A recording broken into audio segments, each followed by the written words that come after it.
بسم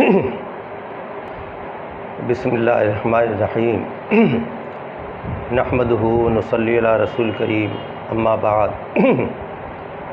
بزرگوں اور صاحبوں، عید الفطر کا دن آنے والا ہے۔ عید الفطر ہمارے لیے بڑی خوشی کا سامان لے کر آتی ہے، اور عید کے دن مسرت اور خوشی کا اظہار کرنا رسول پاک صلی اللہ علیہ وسلم کی سنت ہے، اور خوشی کے اظہار کے لیے اچھے کپڑے پہنے جاتے ہیں، گھر پر اچھا کھانا بنایا جاتا ہے، اور 2 رکعت شکرانے کی عید کی نماز پڑھنے کے لیے عیدگاہ جایا جاتا ہے۔ عید کی نماز اپنے مقام پر بھی ہو سکتی ہے، مسجدوں میں بھی ہو سکتی ہے، لیکن خوشی کے اظہار کے لیے عیدگاہ جایا جاتا ہے۔ لیکن اس وقت صورتحال دوسری طرح کی ہے۔ اس کرونا بیماری کی وجہ سے بھیڑ بھاڑ سے بچنا ضروری ہے۔ اسی وجہ سے مسجدوں میں بھی 3، 4، 5 حضرات ہی نماز پڑھ رہے ہیں، اور اسی مصلحت کے پیش نظر کہ بھیڑ سے بچا جائے، عیدگاہ میں بھی نمازیں نہیں ہوں گی۔ اس لیے کوئی صاحب بھی عید کی نماز کے لیے عیدگاہ نہ جائیں، اور جس طرح سے جمعے کی نمازیں اپنے اپنے مقامات پر ہو رہی ہیں، مکانات میں ہو رہی ہیں، کارخانوں میں ہو رہی ہیں، گھیروں میں ہو رہی ہیں، اسی طرح سے عید الفطر کی نماز بھی گھروں میں ادا کریں، کارخانوں میں ادا کریں، اپنے گھیروں میں ادا کریں۔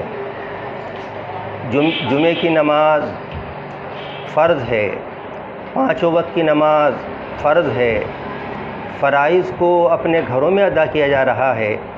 عید الفطر کی نماز تو واجب ہے، اس کو بھی گھروں پر ہی ادا کیا جائے، کارخانوں میں ادا کیا جائے، گھیروں میں ادا کیا جائے، اور اس کے لیے عیدگاہ ہرگز نہ جائیں۔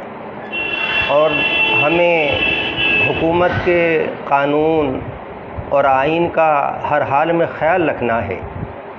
حکومت نے اس بات کی ہدایت دی ہے، ڈاکٹروں نے اس بات کی ہدایت دی ہے کہ گھروں سے باہر نہ نکلیں، بھیڑ نہ کریں۔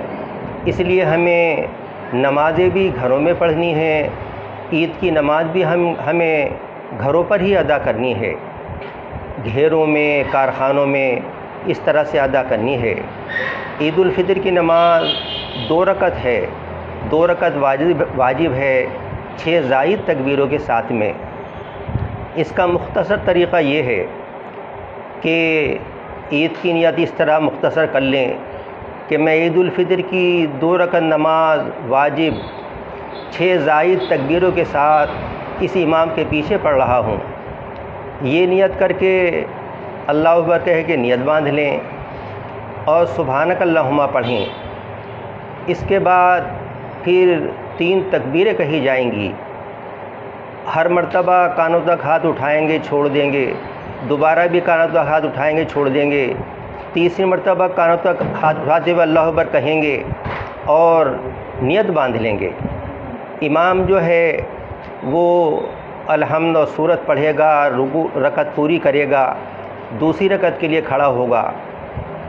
دوسری رکعت میں امام پہلے قرات کرے گا، پھر رکوع میں سے جانے سے پہلے 4 تکبیریں ہوں گی۔ 3 تو یہی زائد جو پہلی رکعت میں تھیں کہ تینوں تکبیروں میں اللہ اکبر کہتے ہوئے کانوں تک ہاتھ اٹھائیں گے اور چھوڑ دیں گے۔ چوتھی تکبیر جو رکوع کی ہے، اس میں کانوں تک ہاتھ اٹھانے کی ضرورت نہیں ہے، بس ایسے ہی اللہ اکبر کہتے ہوئے رکوع میں چلے جائیں گے۔ پھر رکعت پوری ہوگی، سلام پھیرنے کے بعد میں اس کے بعد پھر دعا ہوگی، اور دعا کے بعد پھر امام خطبہ دے گا۔ یہ عید کا خطبہ جو ہے یہ سنت ہے، اور جمعہ کا خطبہ جو ہے وہ فرض ہے۔ جمعہ کا خطبہ نماز سے پہلے ہوتا ہے، اور عید کا خطبہ نماز کے بعد ہوتا ہے۔ عید کا خطبہ سنت ہے لیکن اس کا سننا واجب ہے، اس لیے خطبے کو بھی سننا چاہیے، اور اس بات کا ہمیں ہر حال میں خیال رکھنا چاہیے کہ حکومت کے آئین اور قانون کا ہر حال میں لحاظ رکھیں، اور عید کے دن اچھے کپڑے پہننا مستحب ہے، لیکن اچھے کپڑے کے لیے یہ ضروری نہیں ہے کہ ہم نیا کپڑا ہی خریدیں۔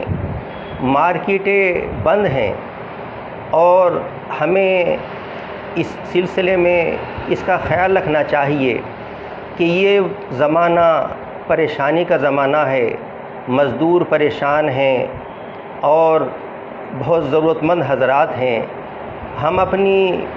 ہم عید کے خرچوں کو ذرا کم کر کے ان غریبوں کا خیال رکھیں، ان مزدوروں کا خیال رکھیں، اور یہ کوشش کریں کہ ان کا تعاون ہو تاکہ وہ بھی اپنی عید گھر میں خوشی سے ادا کر سکیں۔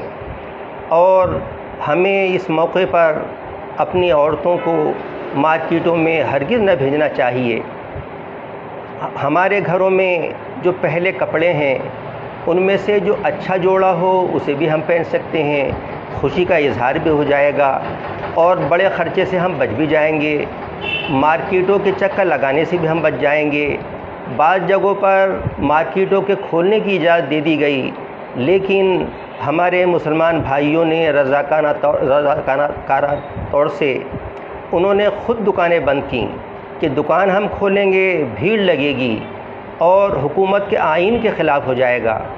تو ہمیں بھی ان حضرات کے نقش قدم پہ چلتے ہوئے اگر کہیں مارکیٹ کھل بھی رہی ہے تو کوشش یہ کریں کہ نہ کھلے، اور اگر کھل رہی ہے تو ہم یہ کوشش کریں کہ وہاں ہرگز ہم بھیڑ نہ لگائیں، اور اس بات کا خیال رکھیں کہ بھیڑ کسی جگہ ہرگز نہ ہو، اور ہم اس بات کی دعا کریں کہ اللہ تعالیٰ اپنے فضل سے، اپنے کرم سے ہمارے ملک کو خصوصاً اور پورے عالم کو عموماً اس خطرناک مرض کرونا وائرس سے اللہ محفوظ فرمائے، اور اللہ تعالیٰ تمام خطرناک بیماریوں سے، مصیبتوں سے، حوادثات سے اللہ ہمارے ملک کو، ملک کے رہنے والوں کو اپنے فضل و کرم سے محفوظ فرمائے۔